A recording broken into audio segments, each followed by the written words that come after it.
Müğənni Çinarə Məlikzadə qarşı cinsdə bəyəndiyi xüsusiyyətlərdən danışıb. Demokrat TASS xəbər verir ki, onun açıqlamaları sosial şəbəkələrdə birmənalı qarşılanmayıb və geniş müzakirələrə səbəb olub.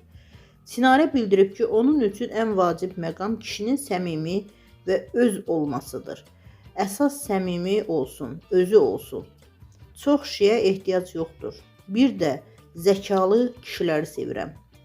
Bununla yanaşı, müğənni xarici görünüşlə bağlı fərqli zövqünü də gizlətməyib. O, ayaqları bir qədər əyri, futbolçular kimi olan kişiləri bəyəndiyini deyib.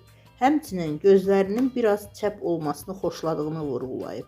Sənətçi əlavə edib ki, onun fikrincə kişi qadından hər mənada güclü olmalıdır.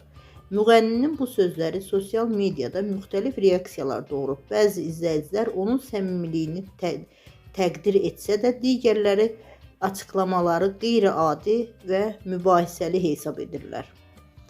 Paylaşım qısa zamanda çoxsaylı şərh və müzakirə toplayıb.